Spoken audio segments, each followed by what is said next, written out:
Hello students, welcome to my channel Keerti's coding. C language की इस series में आपका स्वागत है। आज के इस सीरीज़ में हम आपको डिफरेंस बताने वाले हैं डू वाइल लूप में और वाइल लूप में। ये दोनों लूप के बीच में हम डिफरेंस बताने वाले हैं।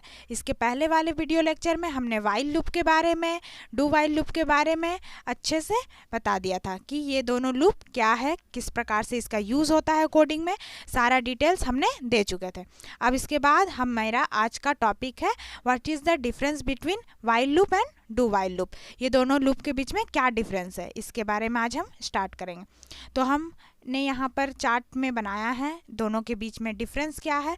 तो ये आप जो चार्ट देख रहे हैं इसको अच्छे तरीक़ा से अपने कॉपी में नोट डाउन कर लीजिए, क्योंकि आपको एग्ज़ाम में, बेसिक एग्ज़ाम में ये वाला चार्ट बहुत ही इम्पॉर्टेंट होने वाला है। और ये चार्ट में जितना भी डिफरेंस लिखा हुआ है ये बहुत ही इम्पॉर्टेंट है।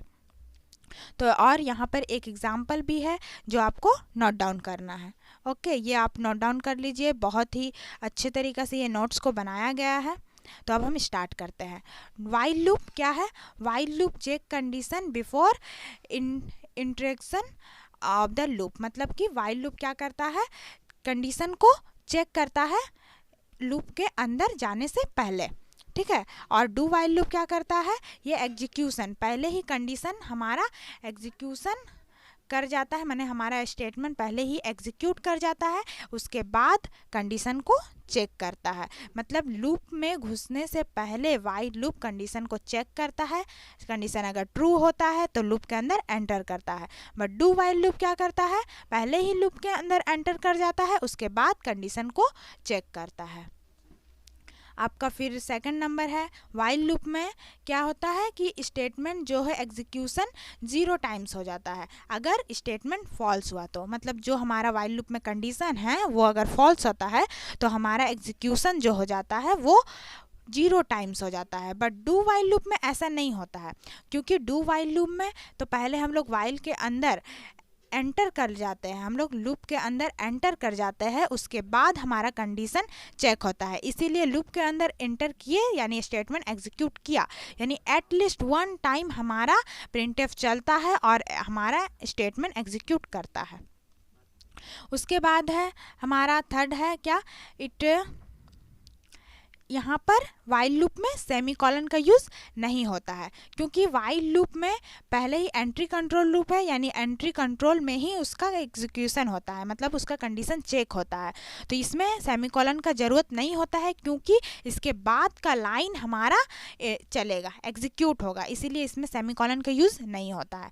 लेकिन डू वाइल लूप में सेमीकोलन का यूज़ होता है, क्योंकि यहाँ पर तो पहले ही हम लूप में एंटर कर चुके हैं, हमारे स्टेटमेंट एग्जीक्यूट कर चुका है, उसके बाद हम लूप से टर्मिनेट होते समय वहाँ पर कंडीशन को चेक करते हैं। इसीलिए लूप से टर्मिनेट होने के बाद हम कंडीशन को चेक कर रहे हैं, यानी यहाँ पर सेमीकोलन लगाएंगे तभी तो हमारा नेक्स्ट लाइन वहाँ पर लाइन एंड होगा। इसलिए डू वाइल लूप में सेमीकोलन का ज़रूरत पड़ता है। अब उसके बाद हम आ जाते हैं कि यहाँ पर सिंगल ब्रैकेट स्टेटमेंट रिक्वायर्ड नहीं होता है। मतलब अगर हम वाइल लूप में ब्रैकेट का यूज़ कर भी सकते हैं, ब्रैकेट का यूज़ नहीं भी कर सकते हैं, बट डू वाइल लूप में हमेशा ब्रैकेट का यूज़ होता है। क्यों? क्योंकि यहाँ पर लूप से एग्जिट होने के बाद हमारा कंडीशन का चेक होता है, तो डू वाइल लूप में ब्रैकेट का रिक्वायर्ड होता है, ठीक है। वाइल लूप को एंट्री कंट्रोल लूप कहते हैं, क्योंकि यहाँ पर कंडीशन फर्स्ट में चेक होता है, उसके बाद लूप में एंट्री होता है।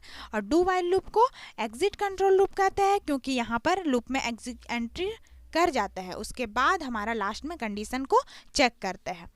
और वाइल लूप में कंडीशन इस प्रकार से लिखाता है, डू वाइल लूप में कंडीशन इस प्रकार से लिखाता है। इसका सिंटेक्स देखिए, यहाँ सेमीकोलन का यूज़ है, यहाँ पर यूज़ नहीं है। ओके, अब उसके बाद एज एग्जाम्पल हम ले लेते हैं, हम किस प्रकार से स्टार्ट करते हैं इसको देखिए। हम इस प्रकार से hatch include stdio.h int man, आपका इंट एक वेरिएबल लिए है, फिर कंडीशन आपका 10 तक लिए है, मतलब हमको 10 तक प्रिंट करवाना है, तो 10 तक हमको नंबर लिए है, less than 10, then increment sentence, और उसके बाद वाइल लूप ख़त्म। लेकिन डू वाइल लूप में आपका पहले ही प्रिंटफ स्टेटमेंट चला गया है, फिर उसके बाद यहाँ पर आपका कर्ल ब्रैकेट ख़त्म हुआ है, उसके बाद कर्ल ब्रैकेट के बाद यहाँ पर कंडीशन लिखा हुआ है, वैल्यू रिटर्न किया गया है। तो आप अच्छे से डू वाइल लूप और वाइल लूप के डिफरेंस समझ गए हैं। इसको अच्छे से नोट डाउन कर लीजिए, इसको अच्छे से पढ़िए, ठीक है। इसके बाद हम कोडिंग में आ जाते हैं, जहाँ पर आपको कोडिंग की सहायता से दिखाएंगे कि हम वाइल लूप को और डू वाइल लूप को किस प्रकार से एग्जीक्यूट कर सकते हैं। तो हम कोड ब्लॉक्स में आ जाते हैं। अब यहाँ पर हम कोड ब्लॉक्स में आ चुके हैं। अब इसके बाद यहाँ पर हम सोर्स फाइल बना करके उसको सेव कर लेते हैं।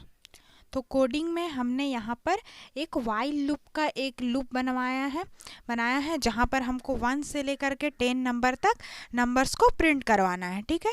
और एक नेक्स्ट फाइल बनाया है जहाँ पर हमको डू वाइल लूप के सिंटेक्स को लिखे है और यहाँ पर भी हमको 1 से लेकर के 10 का नंबर तक प्रिंट करवाना है। अब उसके बाद हम करते हैं इसका कंपाइल और रन, ठीक है। हमने जिस तरह से पढ़ा था डिफरेंस में कि वाइल लूप में पहले लूप का कंडीशन चेक होता है, यहाँ पर देखिए कंडीशन चेक हो रहा है i less than equal to 10।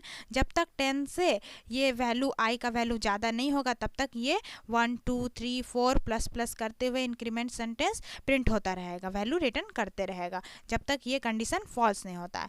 और यहाँ पर देखिए डू वाइल लूप में पहले ही प्रिंट स्टेटमेंट है, उसके बाद यहाँ पर कंडीशन स्टेटमेंट है कि i less than is equal to 10, ठीक है।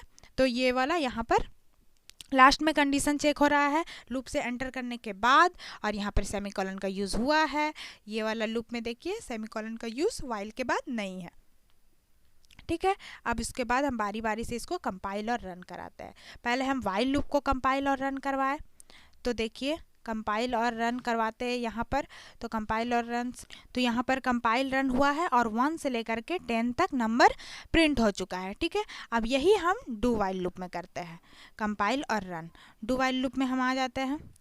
डू वाइल लूप में हम कंपाइल और रन करते हैं, तो देखिए यहाँ पर कंपाइल और रन करने से डू वाइल लूप, कंपाइल और रन डू वाइल लूप में हमारा कंपाइल करने से 1 से 10 तक नंबर प्रिंट हो गया। और एक कंडीशन था क्या कि अगर डू वाइल लूप में अगर कंडीशन फॉल्स हुआ तो भी 1 टाइम प्रिंट जरूर होगा, बट वाइल लूप में ऐसा नहीं होगा। तो हम उसको कंडीशन फॉल्स करके देख लेते हैं, ठीक है। यहाँ पर अगर हम कंडीशन फॉल्स कर दी यानी कि ग्रेटर देन, अगर यहाँ ग्रेटर देन इक्वल टू 10 कर दिए, अगर यहाँ ग्रेटर दिए तो हमारा कंडीशन फॉल्स हुआ। कंपाइल रन करते हैं। कंपाइल रन देखिए यहाँ पर 1 प्रिंट हुआ है, कंडीशन फॉल्स है फिर भी 1 प्रिंट हुआ है, ओके।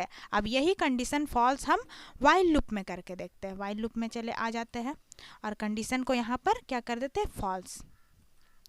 कंडीशन को फॉल्स किए, ग्रेटर देन किए, तो 1 इज कभी भी 1 ग्रेटर देन नहीं होगा 10 से। कंपाइल रन किए तो देखिए यहाँ पर आउटपुट में कोई भी आउटपुट नहीं आया है, कर्सर ओनली ब्लिंक कर रहा है। बट यही डू वाइल लूप में यहाँ पर देखिए, हम डू वाइल लूप में दिखाते हैं आपको कि अगर हम कंपाइल रन करते हैं तो यहाँ पर 1 प्रिंट हुआ है, यहाँ पर 1 प्रिंट हुआ है।